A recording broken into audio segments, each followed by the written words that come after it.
वहीं गाजियाबाद में बीजेपी की मेयर प्रत्याशी सुनीता दयाल से निकाय चुनाव को लेकर एएनबी न्यूज ने खास बातचीत की, जिसमें उन्होंने कहा कि 40 सालों से पार्टी के लिए काम कर रही हैं। जिले से लेकर राष्ट्र तक उन्होंने जिम्मेदारी निभाई है और इसी का नतीजा है कि बीजेपी ने उन पर भरोसा करते हुए उन्हें मेयर पद का प्रत्याशी बनाया है। इस मौके पर उन्होंने पूर्व की अखिलेश यादव सरकार पर भी हमला बोला। उन्होंने कहा कि सपा सरकार में गुंडे पाले जाते थे, अब योगी सरकार में गुंडों का अंत हो रहा है। और साथ ही क्या कुछ कहा, सुनिए।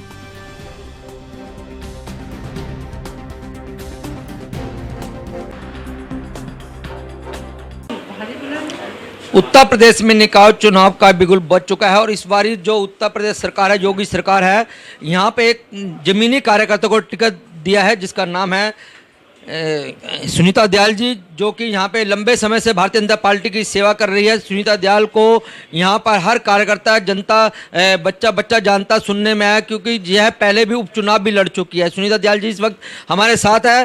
सुनीता दयाल जी, आपको बहुत बहुत स्वागत। और भारतीय जनता पार्टी ने आप पे विश्वास जताया और एक कार्यकर्ता को टिकट दिया, जनता का यह कहना है, क्या कहना है आपका? नहीं, मैं हमेशा से कार्यकर्ता रही हूँ, एक तरह से बाई बर्थ थी कार्यकर्ता।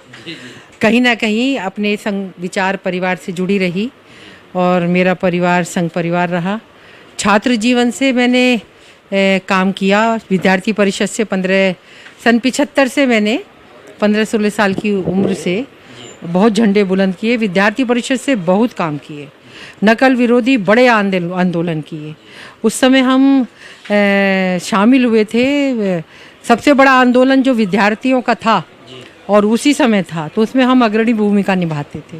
आपको टिकट दिया है, आप गाजियाबाद में, यहाँ पे निवास घर भी आपका, तो आप क्या मानते हो कि गाजियाबाद में अगर चुनाव आप जीतती हो, भारी जनता आपको जिताती है, जनता बीच में किस मुद्दे पे आप वोट लोगी? और अगर जीती हो, सबसे पहले 3 काम जो अधूरे लग रहे हैं आपको, सबसे पहले मुझे वो करवाने हैं, वो बताइए। देखिए, मेरा ये मानना है, गाजियाबाद महानगर, गाजियाबाद जिला और आसपास का सभी क्षेत्र, पूरा पश्चिम, पूरा उत्तर प्रदेश, हमेशा से गाजियाबाद भारतीय जनता पार्टी को अभूतपूर्व स्नेह देता आया है। हमेशा से हमारे लोग जीते हैं। मेरा ये मानना है, जीत विशेष बात नहीं, मतलब सबका, मैं सबकी हूँ, सब मेरे हैं, मैं उन्हीं के बीच की हूँ। मेयर का टिकट कुछ नहीं, मैं भी एक आम कार्यकर्ता हूँ और कार्यकर्ता से निकली हूँ, ज़मीन से जुड़ी हुई हूँ। 40 साल की तपस्या है। जो भी जरा सा मुझे जानता है वो मेरे संघर्ष को भी जानता होगा। अगर कोई पुरानी प्रोफाइलें खुली होंगी तो पता चलेगा कि कितने जीवट से, कितने जुझारूपन से मैंने न्याय और सत्य की लड़ाई लड़ी, हमेशा सड़कों पे। पार्टी ने मुझे बड़ी बड़ी जिम्मेदारियाँ दी, मैंने वो निभाई। राष्ट्र की जिम्मेदारी दी, केंद्र में पदाधिकारी बना के मैंने का दौरा किया। प्रदेश में मुझे तीसरी बार मिली। 27 साल पहले मैं प्रदेश मंत्री थी, अब प्रदेश की उपाध्यक्ष हूँ 2 बार। तो जहाँ भेजती है पार्टी वहाँ निष्ठा से, पार्टी ने मुझे बड़ी बड़ी जिम्मेदारियाँ दी, मैंने वो निभाई। राष्ट्र की जिम्मेदारी दी, केंद्र में पदाधिकारी बना के मैंने का दौरा किया। प्रदेश में मुझे तीसरी बार मिली। 27 साल पहले मैं प्रदेश मंत्री थी, अब प्रदेश की उपाध्यक्ष हूँ 2 बार। तो जहाँ भेजती है पार्टी वहाँ निष्ठा से और पैशन के साथ काम करती हूँ। निगम में भ्रष्टाचार बहुत होता है, आप सुनते आ रहे हो, अखबारों के माध्यम से जानते हो। तो सबसे पहले, एक तो पहले वो बता दीजिए कि 3 काम आप कौन से अधूरे हैं? जैसे इंदौर की तर्ज पे आप काम कराएंगे, या दिल्ली में जैसे आप जाते हो, दिल्ली सटा हुआ है, किस तरह के लग रहा है, क्या लग रहा है? जनता सुनना चाह रही है। देखिए, हर अच्छी चीज़ की तारीफ करनी चाहिए बड़े मन से और उसको स्वीकार करना चाहिए। चाहे वो हमारा शत्रु करे, मन में तो रखें, चाहे हम करें। इंदौर वास्तव में अपना एक स्थान रखता है। मैं जब पार्टी के काम के लिए जाती थी तब भी मैंने इंदौर को देखा था। मीटिंग करने के लिए जाती थी। बहुत सुंदर साफ़ सुथरा शहर है। तो सपना तो ये है कि हम क्या इंदौर को पीछे कर पाएंगे, गाजियाबाद को स्मार्ट सिटी बना पाएंगे। उस सब में खाली मेरे सोचने से नहीं, मेरा आह्वान होगा, पत्रकार बंधु, समाज के सभी नागरिक दिशा दिखाएं। मेरे सभी बहन भाई, नौजवान शक्ति, मेरे बेटे बेटियों जैसे हैं, वो सब दिशा दिखाएं। हम सब मुट्ठी बांध के एक तर्ज में आगे बढ़ सकें तो मुझे लगता है हम अपने इस सपने को पूरा कर जाएंगे। और कल गाजियाबाद में अखिलेश यादव जी आए थे, वह विकास मुद्दे कह रहे हैं कि योगी सरकार पर उन्होंने बड़े आरोप लगाए कि विकास नहीं हो रहा, करोड़ ढेर लग रहे हैं, सांड आवारा घूम रहे हैं, और कोई सवाल करते हैं योगी सरकार वो कहते तवंचा। ऐसा है, वो सांडों को कटवाते थे, गायों को कटवाते थे, हम उन्हें पालते हैं तो उन्हें तो बुरा लगेगा ही लगेगा कि सांड कट क्यों नहीं रहे, क्योंकि उनके समर्थक काटते थे। तो ये फ़र्क है योगी जी में और मोदी जी में। योगी जी ने गौशाला भी बनवाई, उनका चारागाह बनवाया, उनको पैसा देते हैं। गाय को बचपन से सुनते आए थे, इसके पेट में 1.25 किलो सोना होता है, ये हमारी माँ है, देसी गाय का दूध बच्चे को पिला दो, बच्चा स्वस्थ नहीं हो सकता कभी भी। कैसे हम उस माँ की हत्या कर सकते हैं, जीव की हत्या कर सकते हैं? जहाँ पहली रोटी कुत्ते की, गाय की और दूसरी कुत्ते की निकाली जाती हो खाना बनाने से पहले, वहाँ गाय की हत्या करेंगे? तो खुले सांड इन्हें घूमते बुरे तो लगेंगे ही लगेंगे। अरे उनकी सेवा करो, उन्हें खिलाओ पिलाओ, उनको स्थान दो, वो भी जीव हैं, उनको काट दोगे और वीडियो डालोगे कि उनकी गर्म पानी से खाल उतार रहे हो।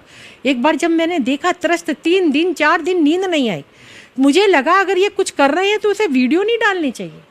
वीडियो डाल के कितना दुख पहुंचाया, इसलिए नहीं कि हम गाय के प्रति आदर रखते हैं, वो जीव चाहिए। वीडियो डाल के कितना दुख पहुंचाया, इसलिए नहीं कि हम गाय के प्रति आदर रखते हैं, वो जीव है, उसको कैसे काटोगे, उसको भी दिखाओगे, ये सब तो ठीक नहीं है। जनता को क्या संदेश देना चाहोगे? जनता से वोट किस मुद्दे में मांगोगे? देखिए, मैं भारतीय जनता पार्टी की बेटी हूँ, कमल का फूल मेरी रग रग में बसा है। मैं कुछ नहीं, आप कमल के फूल को जिताएंगे तो हमारे सब जीत जाएंगे, मेरे सारे पार्टी जीते, कमल का फूल जीते, नगर निगम में बहुमत रहे, हम अच्छे काम कर पाएंगे। मैं एक बात कहना चाहूँगी, किसी की कोई समस्या होगी मुझसे सीधे मिलेगा। मैं कहीं हूँ, व्यस्त हूँ, तो उसकी बात सुनी जाएगी, लिखी जाएगी, उस पर फ़ोन भी जाएगा, उससे बात भी करेंगे, हमारे सभासद दूर करेंगे उसकी समस्या। नहीं हो पाएगी तो मैं बैठी हूँ, जो आएगा मुझसे मिलेगा, उसको कभी निराश नहीं होना पड़ेगा। आशु जी बैठे हैं इधर के, हमारे महापौर रहे पूर्व में, लाजवाब काम किया। 1.25 साल में, शायद 1.25 साल का पीरियड था, 17 महीने में लाजवाब काम किया, नाम बनाया, आज तक लोग इन्हें याद करते हैं। मेरे भाई हैं, इनसे भी प्रेरणा लूँगी, पुराने लोगों से भी प्रेरणा लूँगी, बातचीत करके, सबसे अपनी विधायक शक्तियों से सबसे बातचीत करके, और गाजियाबाद के प्रमुख लोगों से, जितने भी हमारी हाई राइज में रहते हैं, एसोसिएशन चलाते हैं, हम सबसे बातचीत करके, वो मेरे पास ना आए, मैं उनके पास बाद में भी जाती रहूं। कभी कभी महीने में 4-5 दिन उनके पास जाके बैठूं, समस्याओं को समझूं और उसके समाधान का हल निकालूं, ऐसी मेरी सोच है। और काम करते हुए मुझे एक बात याद आती है, एक पिक्चर हम सब ने देखी थी, बड़ी प्रसिद्ध हुई थी, अनिल कपूर की। जब वो जाते थे, पूरा लाव लश्कर लेके जाते थे और बहुत सारी चीज़ों का तभी डिसीजन करते थे। मुझे लगता है जो तुरंत की समस्याएं हैं छोटी छोटी, जिन पर हम ध्यान नहीं करते, नायक वाली, क्या हम ऐसा कुछ कर सकते हैं कि हम वहाँ जाएं और समस्याओं का समाधान तुरंत होता चला जाए, 2 दिन में, 3 दिन में, मतलब कहना ना पड़े, ऐसी मेरी कल्पना है। कितना कर पाऊंगी ये प्रभु जानता है, प्रभु का आशीर्वाद मिला तो सब कर लूँगी। तो ये थे सुनीता दयाल, जो प्रत्याशी बनाई है भारतीय जनता पार्टी में। इन्होंने एक तरफ नायक फिल्म को भी दोहराया है और कहा कि, अपने शब्दों में कहा कि मैं नायक की तरह ही काम करना चाहती हूँ, एट दिस स्पॉट समाधान, और कार्यकर्ता को इनके पास नहीं आना पड़ेगा, किसी की कोई समस्या होगी, यह खुद हफ्ते में इन्होंने बोला है कि हफ्ते में मैं उनके वार्ड, उनके घर या एक जगह बुला के मीटिंग, उनके संग हम चर्चा करेंगे, जो समस्या होगी उनकी हल करेंगे, और इंदौर से भी अच्छा बनाने की कोशिश पूरी करूंगी गाजियाबाद के नगर निगम को। गाजियाबाद से कैमरा पर्सन ऋतिक के संग मैं परवीन अरोड़ा।